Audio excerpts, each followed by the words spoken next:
Hello friends, तो इस video में हम बात करेंगे न्यूरोलेशन के बारे में। तो न्यूरोलेशन होता क्या है? न्यूरोलेशन में न्यूरल ट्यूब का फॉर्मेशन होता है। कब होता है ये? जब एम्ब्रियो का डेवलपमेंट होता है यूटेरस के अंदर। ठीक है, तो यहाँ पर जो न्यूरोलेशन है, जो न्यूरल ट्यूब का फॉर्मेशन होता है वो किसके द्वारा होता है? एक्टोडर्म के द्वारा। ठीक है, एक्टोडर्म के द्वारा। अब इसमें क्या होता है? एक्टोडर्म में इसका जो कुछ पोर्शन होता है वो क्या होता है? स्पेसिफाइड होता है न्यूरल ट्यूब बनाने के लिए। ठीक है, तो कुछ पोर्शन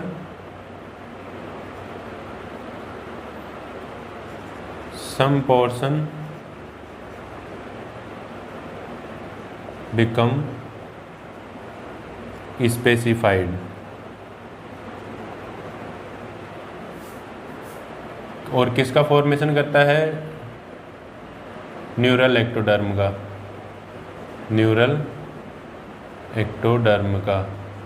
ठीक है, यहाँ पर जो एक्टोडर्म आएगी वो कौन सी आएगी? Dorsal ectoderm. डोर्सल एक्टोडर्म आएगी यहाँ पर। ठीक है, न्यूरल एक्टोडर्म का फॉर्मेशन करता है।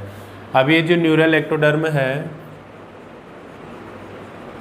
न्यूरल एक्टोडर्म, ये अगेन स्पेसिफाइड होती है सेल्स के अंदर। और किसका फॉर्मेशन करेगी? ये 3 रीजन्स का फॉर्मेशन कर, यानी एक्टोडर्म में, न्यूरल एक्टोडर्म में 3 रीजन्स का फॉर्मेशन होता है। इसमें पहला है एपिडर्मिस, और दूसरा है न्यूरल क्रेस्ट, न्यूरल क्रेस्ट, और तीसरा है न्यूरल ट्यूब। ठीक है, न्यूरल ट्यूब। तो न्यूरोलेशन में हम ओवरऑल इन तीनों चीज़ों को देखते हैं। ठीक है, तो एपिडर्मिस किसका फॉर्मेशन करती है? जो स्किन के पार्ट्स होते हैं। ठीक है, स्किन और हेयर्स, नेल्स, एंटीरियर पिट्यूटरी,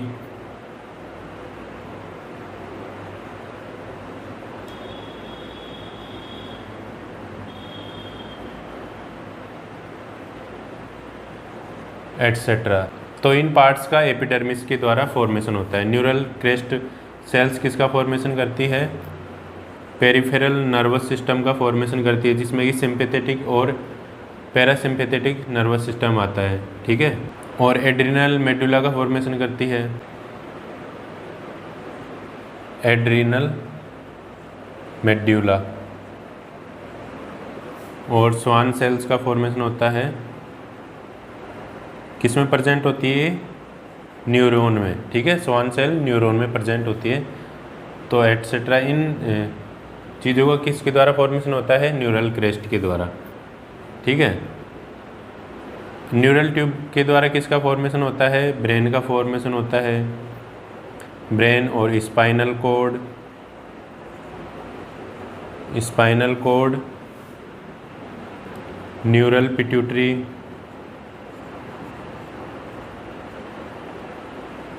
या इसको पोस्टीरियर पिट्यूटरी भी बोलते हैं। ठीक है, और इसके द्वारा, इसके अलावा क्या है? Motor neurons, motor neurons, retina, etcetera. इन चीज़ों का फॉर्मेशन न्यूरल ट्यूब के द्वारा होता है। ठीक है, अब यहाँ पर एक टर्म आती है न्यूरुला।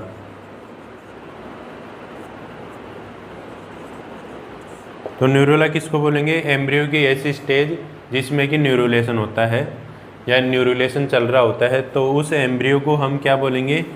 न्यूरुला। The embryo in which neurulation undergoing, neurulation undergoing. ठीक है, जिसमें न्यूरोलेशन चल रहा होता है।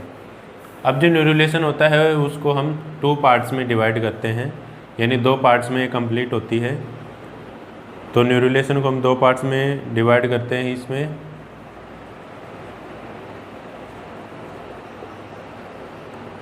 पहला है प्राइमरी न्यूरोलेशन,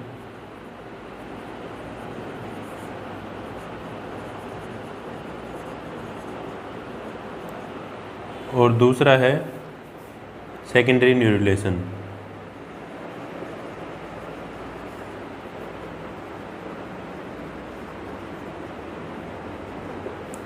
अब प्राइमरी न्यूरुलेशन में क्या होता है, इन 3 चीज़ों का फॉर्मेशन होता है, एपिडर्मिस का, न्यूरल क्रेस्ट का और न्यूरल ट्यूब का फॉर्मेशन होता है। ठीक है, तो यहाँ पर क्या होता है, फॉर्मेशन ऑफ न्यूरल क्रेस्ट और एपिडर्मिस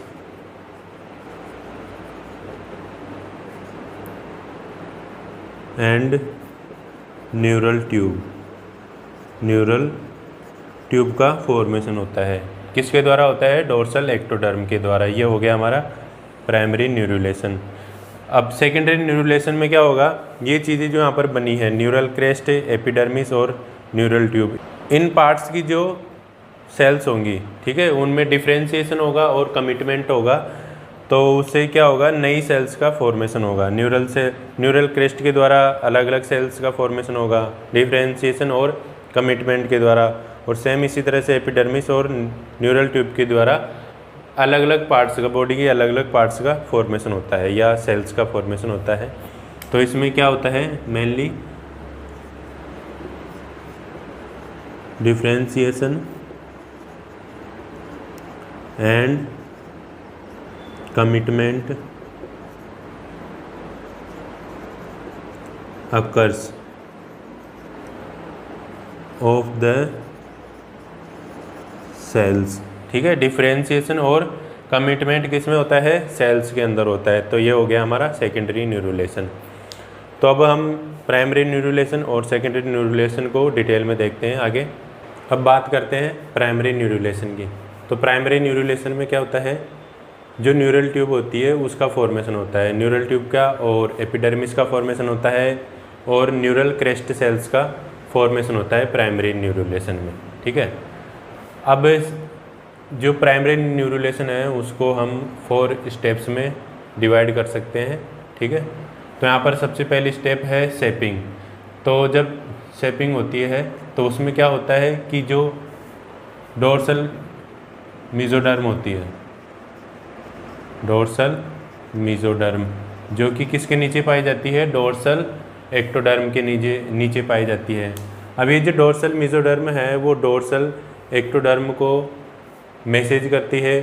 ठीक है, तो जैसे ही ये मैसेज करती है, सिग्नलिंग करती है, तो जो डोर्सल एक्टोडर्म की जो सेल्स होती हैं उनमें स्पेसिफिकेशन स्टार्ट हो जाता है। तो जो डोर्सल एक्टोडर्म होती है वो 3 सेट्स ऑफ सेल्स में डिवाइड हो जाती है। ठीक है, ये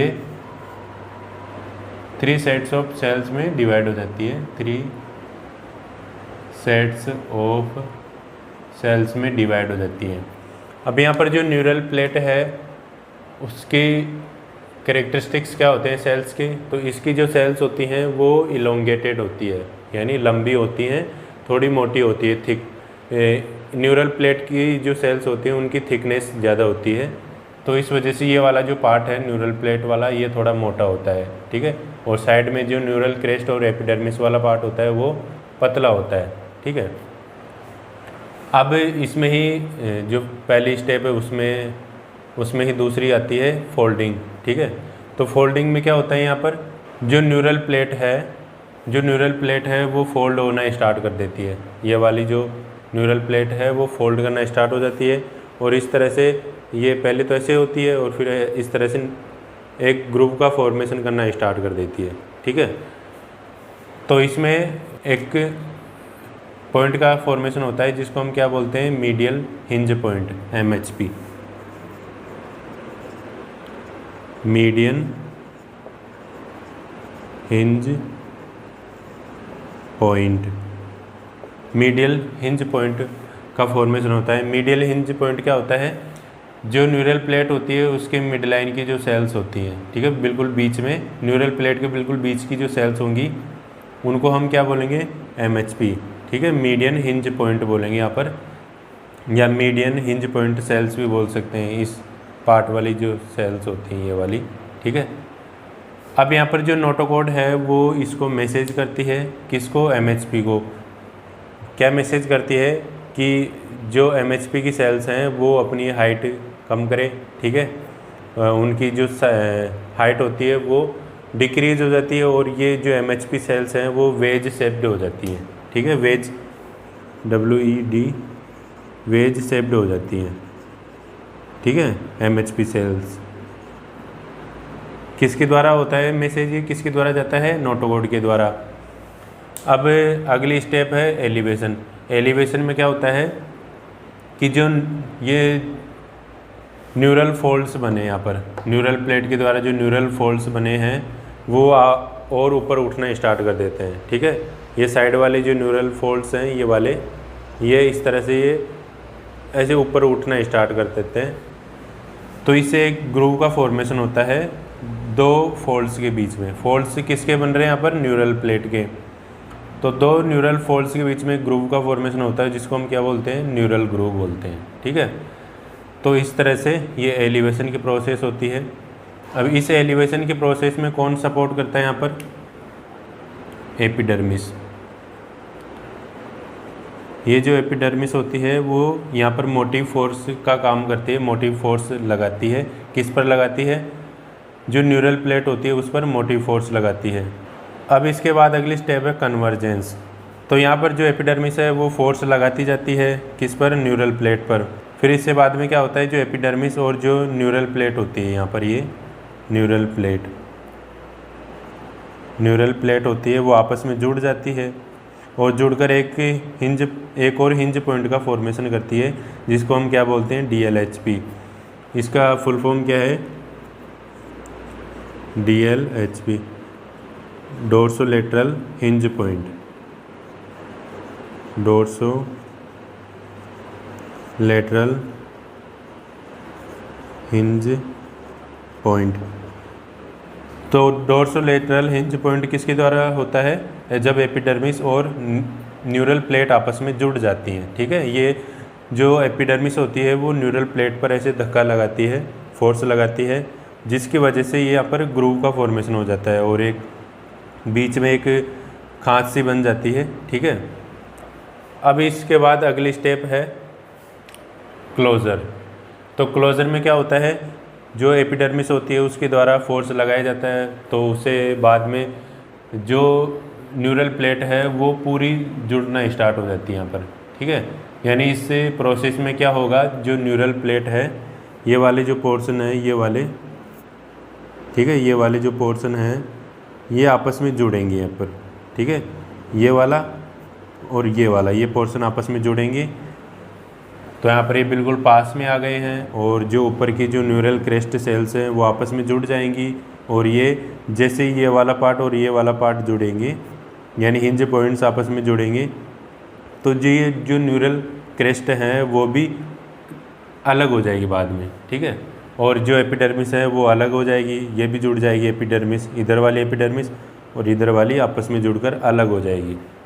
तो न्यूरल ट्यूब जुड़ गई यहाँ पर, ठीक है, और ये न्यूरल ट्यूब अलग हो जाती है और जो न्यूरल क्रेस्ट है वो फिर अलग अलग सेल्स में डिवाइड हो जाती है यहाँ पर, ठीक है। यहाँ पर न्यूरल क्रेस्ट क्या है, अभी यहाँ पर टिश्यू है और फिर जैसे ही न्यूरल ट्यूब का फॉर्मेशन होता है तो ये जो टिश्यू होता है न्यूरल क्रेस्ट वो सेल्स में डिवाइड हो जाता है जिसको हम क्या बोलते हैं, न्यूरल क्रेस्ट सेल्स। और यहाँ पर न्यूरल ट्यूब का फॉर्मेशन हो जाता है और एपिडर्मिस का फॉर्मेशन हो जाता है। अब यहाँ पर जो न्यूरल ट्यूब का क्लोजर होता है उसके लिए प्रोटीन जिम्मेदार होती है, वो क्या है, एनकेडेरिन। तो शुरू में क्या होता है, जो न्यूरल ट्यूब होती है या न्यूरल प्लेट होती है और जो एपिडर्मिस होती है वो आपस में जुड़ी हुई होती है। तो उस समय इन दोनों के द्वारा कौन सी प्रोटीन का सिक्रेशन होता है, ई कैडेरिन का, ठीक है। तो ये ई कैडेरिन प्रोटीन का सिक्रेशन करते हैं जिससे कि जो न्यूरल प्लेट और जो एपिडर्मिस है वो आपस में जुड़ी हुई होती हैं। अब जैसे ही न्यूरल ट्यूब का फॉर्मेशन होता है तो जो न्यूरल ट्यूब है वो एन कैडेरिन का सिक्रेशन कर देती है। तो इससे क्या होता है, जो न्यूरल ट्यूब है और जो एपिडर्मिस है वो अलग हो जाती है, ठीक है। Neural tube and epidermis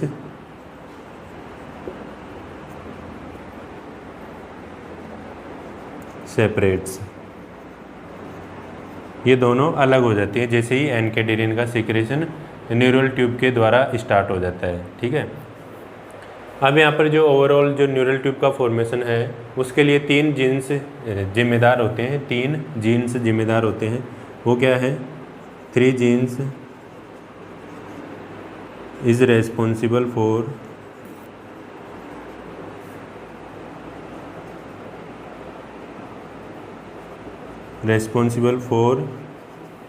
neural tube formation.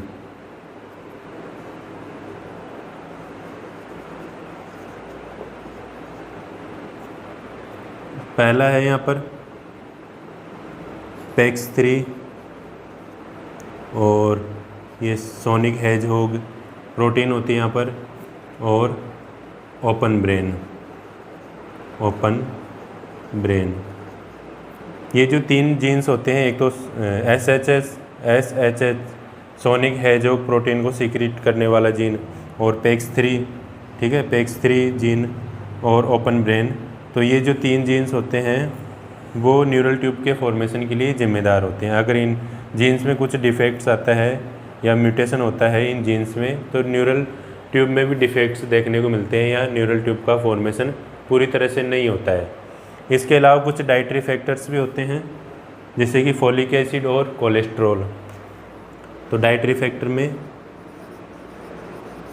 Dietary factors जो कि न्यूरल ट्यूब के फॉर्मेशन के लिए ज़रूरी होते हैं, इसमें पहला क्या है? फोलिक एसिड, इसको हम विटामिन B12 भी बोलते हैं, और कोलेस्ट्रॉल,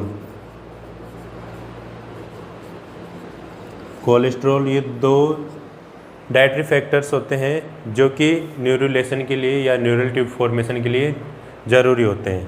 अगर किसी भी प्रेग्नेंट वीमेन में ये जो 2 डाइटरी फैक्टर्स अगर कम है तो उसमें ये ज़्यादातर केसेज ऐसे देखने को मिलते हैं कि उनमें जो न्यूरल ट्यूब है उसमें डिफेक्ट्स होते हैं। ठीक है, तो अगर प्रेग्नेंट वीमेन को ये जो डाइटरी फैक्टर्स होते हैं वो सफिशिएंट अमाउंट में मिलते हैं डाइट में, तो उनमें 50% चांस कम हो जाते हैं कि न्यूरल ट्यूब डिफेक्ट्स हो। ठीक है, तो इस तरह से अपना ये प्राइमरी न्यूरुलेशन कंप्लीट होता है। अब नेक्स्ट हम देखते हैं सेकेंडरी न्यूरुलेशन। अब बात करते हैं सेकेंडरी न्यूरुलेशन की। तो सेकेंडरी न्यूरुलेशन में क्या होता है? जो प्राइमरी न्यूरुलेशन में जो न्यूरल ट्यूब बनी थी उस न्यूरल ट्यूब में डिफ्रेंशिएशन होगा और सेल कमिटमेंट होगा। तो यहाँ पर जब सेकेंडरी न्यूरुलेशन होता है तो उसमें न्यूरल ट्यूब के 2 एक्सिस का फॉर्मेशन होता है।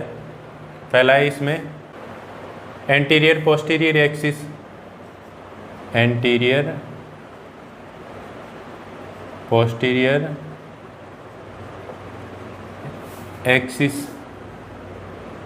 और दूसरा जो बनता है सेल डिफरेंशिएशन में डोर्सल वेंट्रल एक्सिस। ठीक है, तो इस एक्सिस की जो सेल्स होंगी उनमें डिफरेंशिएशन होगा और सेल कमिटमेंट होगा, तो जिससे कि आगे जो न्यूरल ट्यूब है उससे बहुत सारी अलग अलग टाइप की सेल्स बनेंगी और उनके फंक्शंस फिर अलग अलग हो जाएंगे, स्पेसिफिक फंक्शन हो जाएंगे हर सेल के। ठीक है, अब यहाँ पर सबसे पहले हम बात करते हैं एंटीरियर पोस्टीरियर एक्सिस में किस चीज़ का फॉर्मेशन होता है। एंटीरियर पोस्टीरियर एक्सिस, तो इसमें क्या बनता है? अब इसमें क्या होता है, जब प्राइमरी न्यूरुलेशन होता है तो उसमें न्यूरल ट्यूब का क्लोजर होता है, न्यूरल ट्यूब पूरी बनती है। तो न्यूरल ट्यूब के 2 पार्ट्स होते हैं, एक तो एंटीरियर और एक पोस्टीरियर। तो यहाँ पर क्या होता है कि जो पोस्टीरियर पोर्शन होता है न्यूरल ट्यूब का वो पूरा बनता नहीं है, और उससे पहले की जो एंटीरियर पोर्शन होता है न्यूरल ट्यूब का उसमें कुछ स्पेसिफिकेशन स्टार्ट हो जाते हैं। तो उसमें क्या होता है कि जो एंटीरियर न्यूरल ट्यूब होती है या न्यूरल ट्यूब का जो एंटीरियर पोर्शन होता है उसमें कैविटी का फॉर्मेशन हो जाता है। ठीक है, कैविटी का फॉर्मेशन स्टार्ट हो जाता है जिससे कि अलग अलग चैम्बर्स का फॉर्मेशन होता है एंटीरियर न्यूरल ट्यूब में।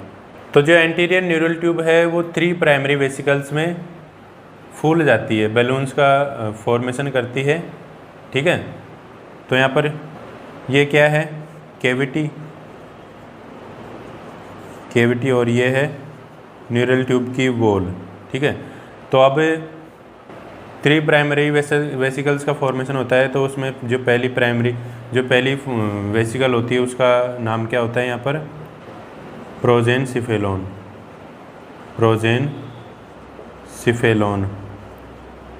और दूसरी वेसिकल का नाम होता है मीजेनसिफेलॉन। और तीसरी वेसिकल का नाम होता है यहाँ पर रोम्बेनसिफेलॉन।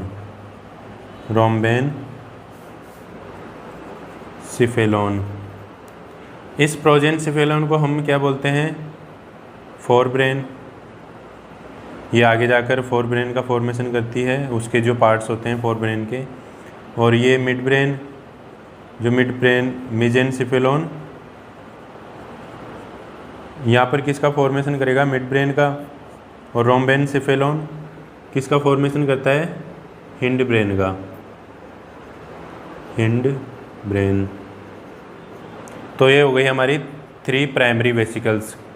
ये जो वेसिकल्स हैं 1, 2, 3 ये प्राइमरी वेसिकल्स हैं जो न्यूरल ट्यूब है, एंटीरियर न्यूरल ट्यूब, उसमें कैविटी फॉर्मेशन की वजह से होती है। अब यहाँ पर जो कैविटी है उसका फॉर्मेशन कैसे होता है, इसमें क्या होता है कि जो न्यूरल ट्यूब होती है उसमें फ्लूइड भरा रहता है। तो वो जो फ्लूइड होता है वो इन न्यूरल ट्यूब की जो वॉल्स होती है उन पर प्रेशर डालता है, जिससे कि जो न्यूरल ट्यूब है वो बलून हो जाती है, यानी फूल जाती है, ठीक है। और जिससे कि इनमें अलग अलग चैम्बर्स का फॉर्मेशन होता है या अलग अलग वेसिकल्स का फॉर्मेशन होता है। अब जो प्राइमरी वेसिकल्स हैं वो आगे फिर डिवाइड होती हैं और सेकेंडरी वेसिकल्स का फॉर्मेशन करती है। ये यहाँ पर क्या है, सेकेंडरी वेसिकल्स हैं, ठीक है। तो प्रोजेनसिफेलॉन आगे फिर किसका फॉर्मेशन करता है,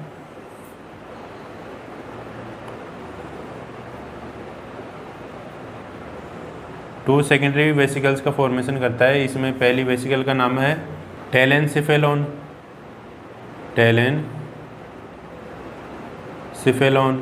और ये है डायनसिफेलॉन। ये क्या है यहाँ पर, डायनसिफेलॉन।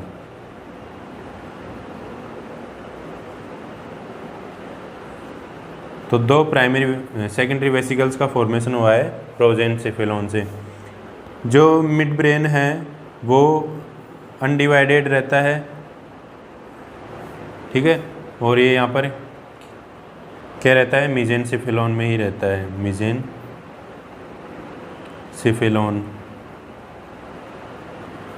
और जो रोम्बेनसिफेलॉन है वो डिवाइड होता है 2 सेकेंडरी वेसिकल्स में।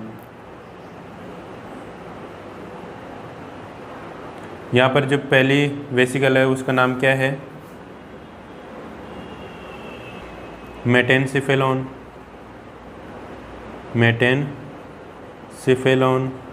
और ये है माइलिनसिफेलॉन।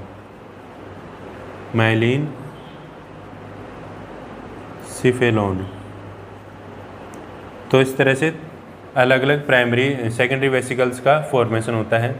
यहाँ पर जो टेलेनसिफेलॉन है वो किसका फॉर्मेशन करेगा आगे, सेरेब्रल हेमीस्फीयर्स का फॉर्मेशन करेगा। और जो डायनसिफेलॉन है वो किसका फॉर्मेशन करेगा आगे, थैलेमिक एंड हाइपोथैलेमिक रीजन का फॉर्मेशन करेगा। और जो मिड ब्रेन है वो फिर जो ऐसी स्ट्रक्चर्स का फॉर्मेशन करेगा जो कि फोर ब्रेन और हिंड ब्रेन को जोड़कर रखती हैं, ठीक है। और अब यहाँ पर मेटेनसिफेलॉन किसका फॉर्मेशन करता है, पॉन्स एंड मेडुला का ये फॉर्मेशन करता है।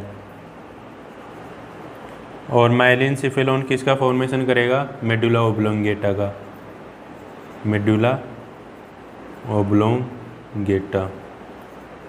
तो इस तरह से अलग अलग सेकेंडरी वेसिकल्स के द्वारा अलग अलग ब्रेन के रीजन्स का फॉर्मेशन होता है यहाँ पर। अब यहाँ पर जो रोम्बेनसिफेलोन है उसमें सेगमेंटेशन स्टार्ट होता है। तो सेगमेंटेशन जब स्टार्ट होता है तो उससे क्या बनता है, रोम्बोमियर्स। सेगमेंटेशन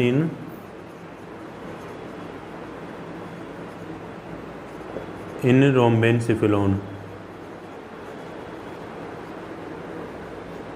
रोम्बेनसिफेलोन। तो इससे आगे क्या बनेगा, रोम्बोमियर्स बनेगा, यानी इन सेगमेंट्स को हम क्या बोलेंगे, रोम्बोमियर्स। रोम्बोमियर्स बोलते हैं। ये जो रोम्बोमियर्स हैं वो किसका फॉर्मेशन करते हैं, क्रेनियल नर्व्स का, क्रेनियल नर्व्स का फॉर्मेशन करती हैं, जो कि डिफरेंट बॉडी के डिफरेंट रीजन्स में जाती हैं। ठीक है, तो ये हो गई हमारी एंटीरियर पोस्टीरियर एक्सिस की बात।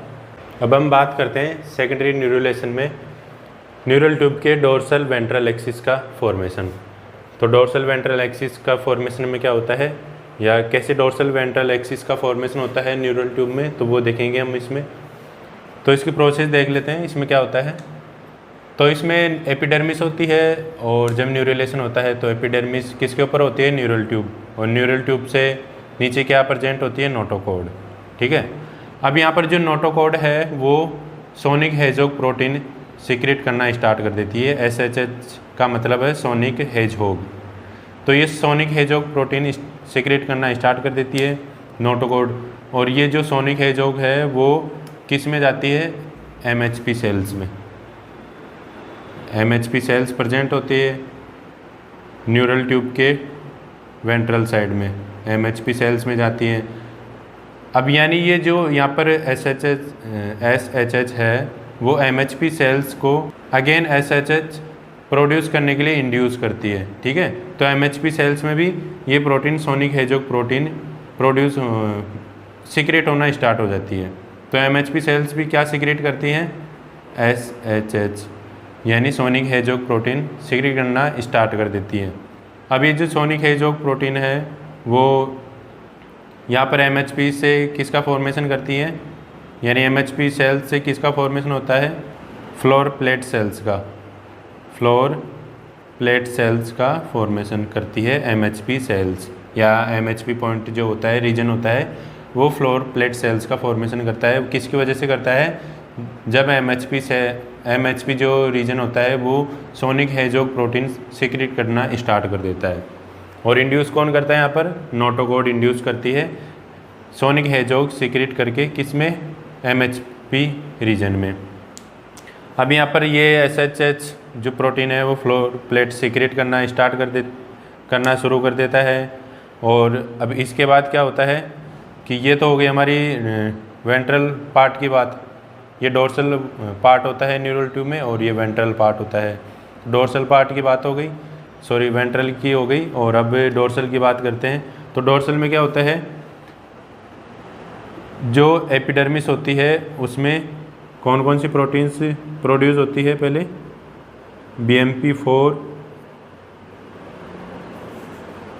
BMP4 एंड BMP7 ये एपिडर्मिस में पाई जाती है। ये BMP4 किस में एंटर करती है, अब यहाँ पर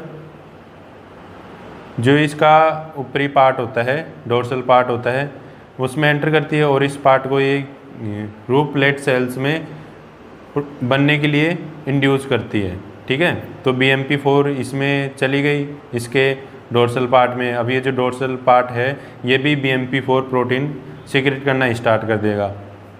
अब इसके अब बाद क्या होता है, BMP4 आगे क्या करता है, रूफ प्लेट सेल्स में, ये क्या है यहाँ पर, रूफ प्लेट सेल्स, और ये फ्लोर प्लेट सेल्स का ग्रुप है यहाँ पर। अब जो BMP4 है वो TGF बीटा फैमिली की जो प्रोटीन्स होती हैं उनका सीक्रेशन इंड्यूस करता है, किस में करता है, रूफ प्लेट या रूफ प्लेट सेल्स में इंड्यूस करता है। तो इसमें कौन कौन सी आती है, TGF बीटा फैमिली में BMP4 आती है, BMP7, BMP5, डोर्सलिन और एक्टिविन। तो यहाँ पर इन प्रोटीन्स का एक ग्रेडियंट बनता है। ठीक है, जिसमें कि सबसे ऊपर कौन सी प्रोटीन्स होती हैं, BMP7, डोर्सलिन, एक्टिविन, और फिर उसके नीचे डोर्सलिन, एक्टिविन। तो इस तरह से ये जो TGF बीटा फैमिली का जो ग्रेडियंट है वो नीचे की तरफ कम होता जाता है। ये प्रोटीन्स नीचे की तरफ कम होती जाती हैं वेंट्रल साइड की तरफ, और डोर्सल साइड की तरफ ये ज़्यादा होती हैं।